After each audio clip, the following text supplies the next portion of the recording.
Bonjour et bienvenue dans le podcast État de femme. Je vous propose un nouveau sujet, celui des mamans solo.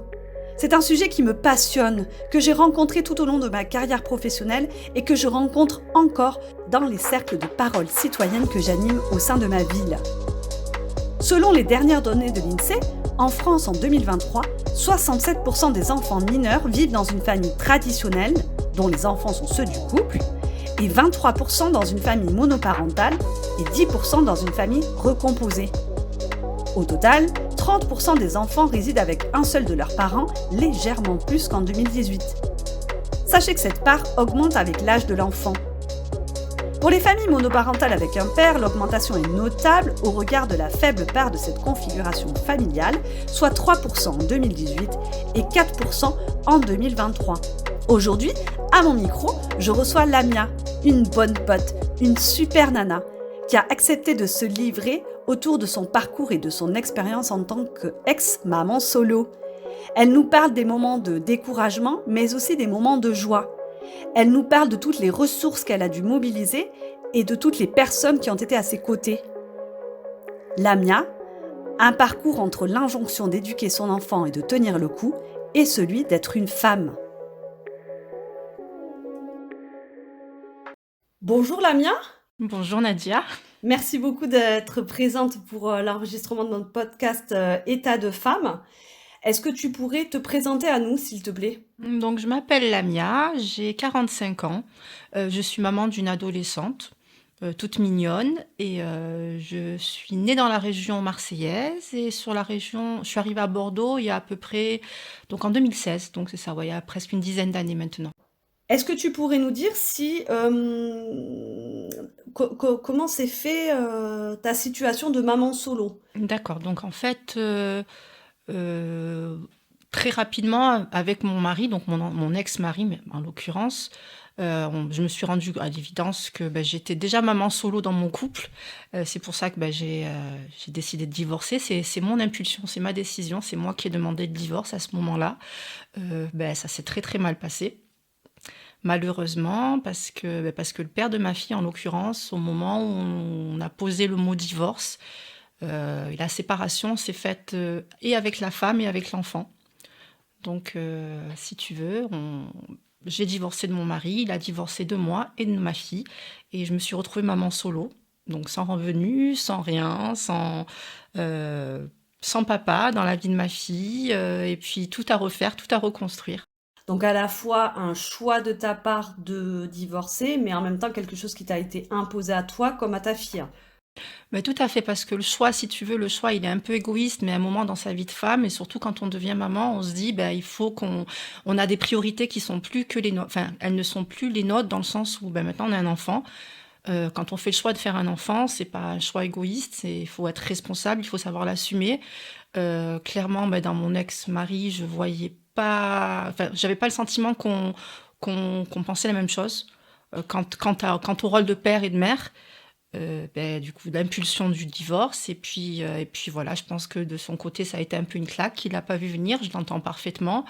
On a essayé la conciliation, ça s'est pas trop bien passé. Et puis au final, il a tout simplement disparu de nos vies, on va dire. Je passe à une autre thématique, Lamia. Est-ce que tu peux nous dire de quel milieu social tu viens, de manière à ce qu'on puisse voir dans quel milieu social s'inscrit ta situation ? D'accord, donc moi je suis fille d'immigrés. Donc mes parents sont arrivés en France dans les années 70. Ils ne savaient, enfin pour mon père plus que ma mère, mais ils savaient ni écrire ni parler français. Ils ont tout appris ici en France. J'ai grandi dans les cités marseillaises, hein, telles qu'elles sont décrites dans le JT. Par contre, j'ai eu une enfance, je pense, des plus correctes. J'ai jamais manqué de quoi que ce soit. Mes parents ont fait ce qu'ils ont pu avec les moyens qui leur étaient donnés. J'ai eu une éducation correcte aussi. Donc, j'ai été dans une école générale, un cursus tranquille. Donc, mon frère et moi, j'ai un grand frère. On a manqué de rien. J'ai vraiment eu une enfance. J'ai pas à me plaindre de mon enfance. J'ai pas souffert de quoi que ce soit. En tout cas, j'ai pas le souvenir d'avoir souffert de quoi que ce soit en tant que manque. Et puis voilà, c'est un milieu assez, une classe sociale basse, on va dire aujourd'hui, mais heureuse pour autant. Bon, j'étais très heureuse. Voilà. Et est-ce qu'il y a d'autres personnes dans ta famille qui ont traversé la même situation que toi de maman solo ou bien de parents solo? Mes parents se sont séparés, mais ils se sont séparés sur le tard. Nous étions majeurs, mon frère et moi étions majeurs. Mon père avait un désir de retour au pays tout simplement et ma mère non. Donc il est parti et ma mère est restée en France parce qu'elle voulait rester avec nous et puis elle était installée en France, elle avait son quotidien, elle avait ses repères. Au final, elle a passé plus de temps en France que ce qu'elle en a passé au pays. Et puis voilà, ils se sont séparés par contre de manière douce, on va dire. Chacun a fait sa vie. Donc voilà, ma mère et moi, nous sommes les mêmes quelque part, mais dans un contexte différent. Et si on parle de ton milieu de vie, est-ce que tu penses que c'est plus facile d'être une maman solo en milieu urbain ou en milieu rural? Quel regard tu portes par rapport à ça, Lamia?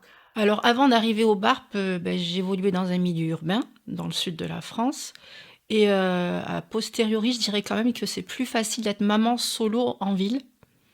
Tout simplement parce qu'en ville, tout est plus facilement accessible. Maman solo à la campagne, ou en tout cas en milieu rural, ça nécessite d'avoir une voiture. Ça nécessite, si on peut travailler, de travailler pas trop loin parce qu'il faut pouvoir être rapidement sur des lieux si jamais il se passe quoi que ce soit pour son enfant.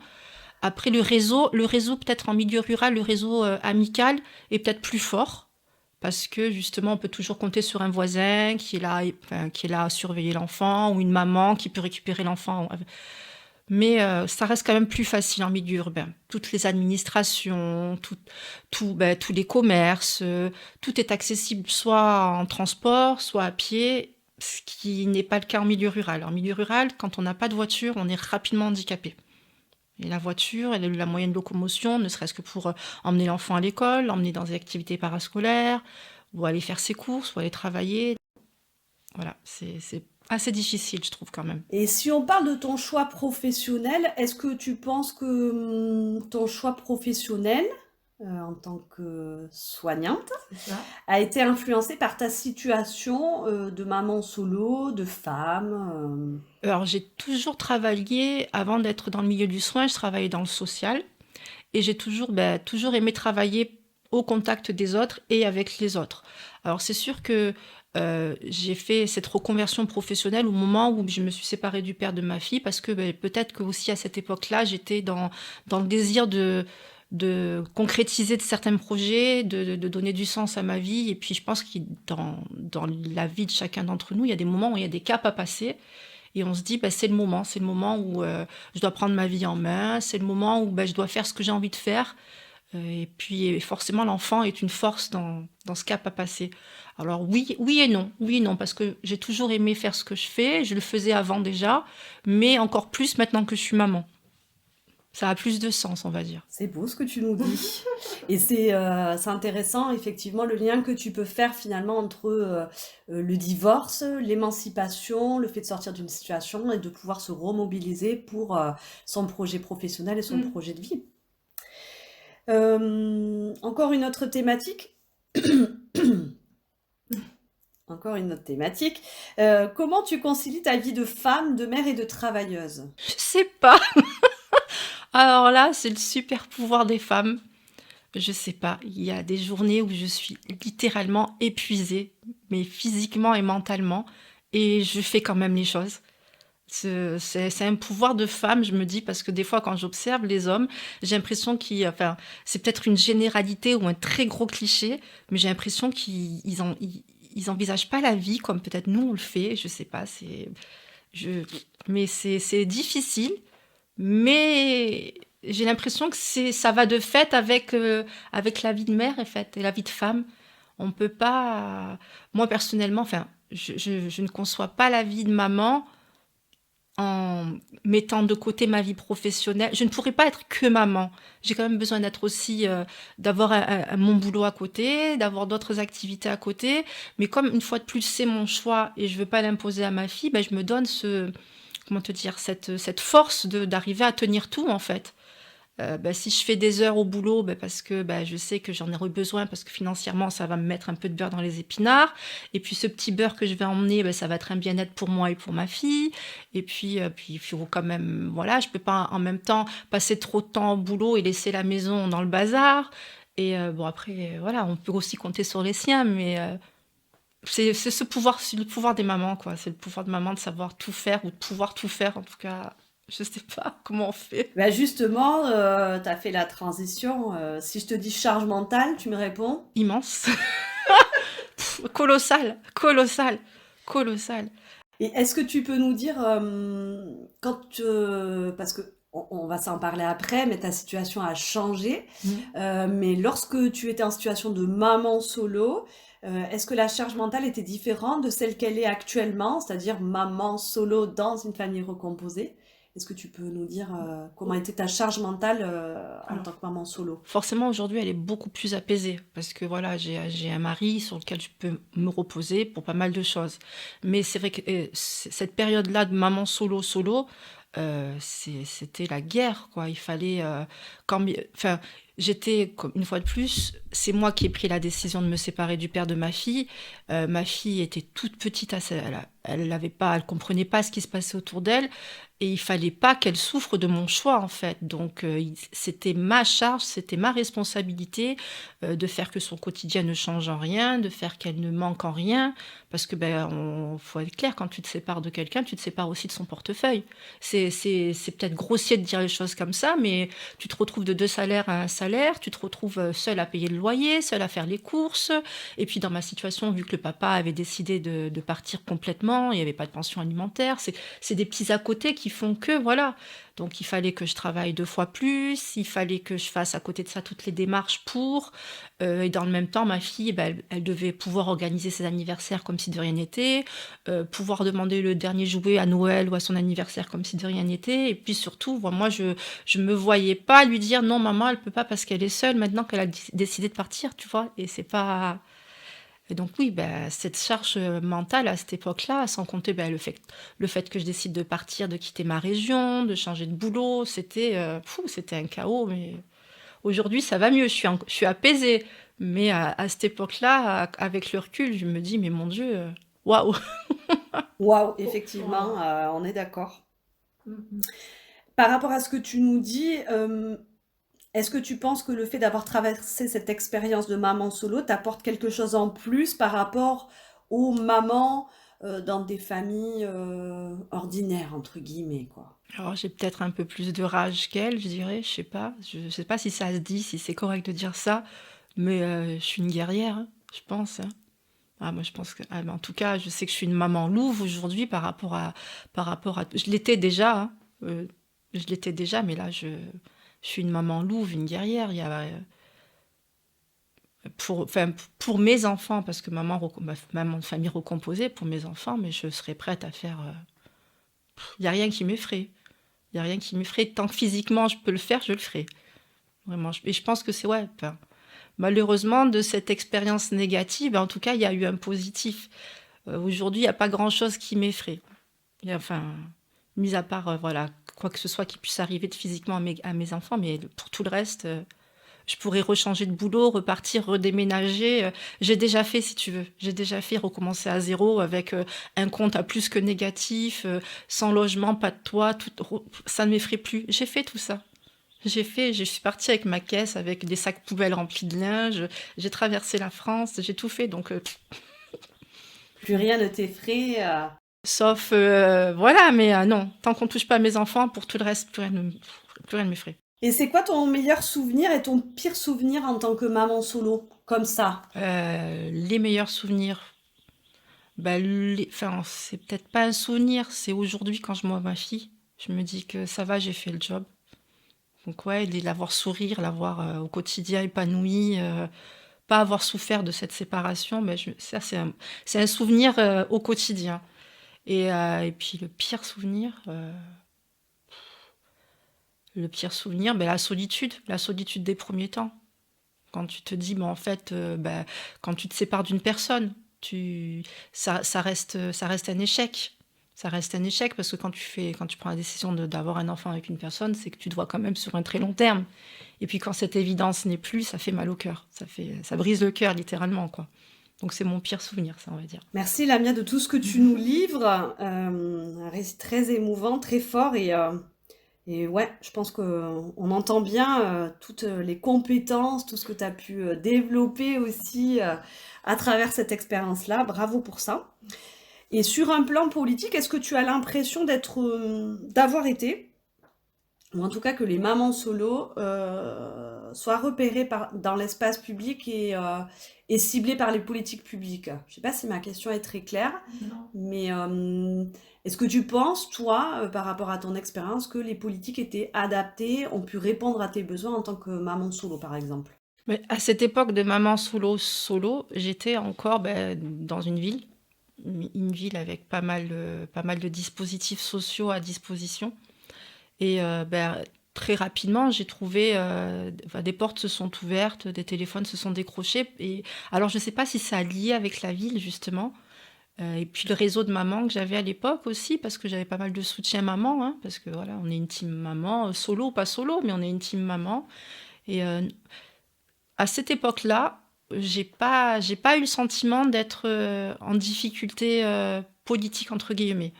J'ai toujours toutes les associations et puis tous les dispositifs qui étaient mis à disposition pour nous aider, pour m'aider à l'époque, j'ai toujours trouvé des personnes compétentes qui ont été hyper réactives et qui, au contraire, m'ont aidé à traverser ce cap assez rapidement au final.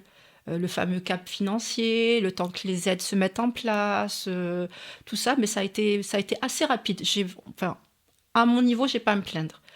Est-ce que ça a lié au fait que je vivais dans une grande ville à ce moment-là? Je ne saurais pas te dire.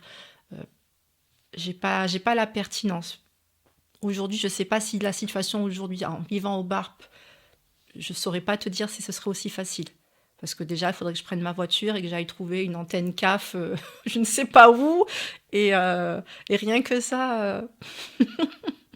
Oui, rien que ça, c'est une épreuve en soi, Ouais, puisque j'avoue. le bureau CAF le plus proche du BARP, je pense que c'est la Teste. Voilà, Voilà, donc donc c'est t'imagines. 30-35 minutes de trajet, avec obligation d'avoir une voiture. Voilà, ou un train, ou prendre le train, il faut que tu ailles jusqu'à Marcheprime, il faut que tu aies déposé des enfants avant. Non, vraiment, voilà, je te dis, j'ai pas souffert parce que j'étais en ville à ce moment-là.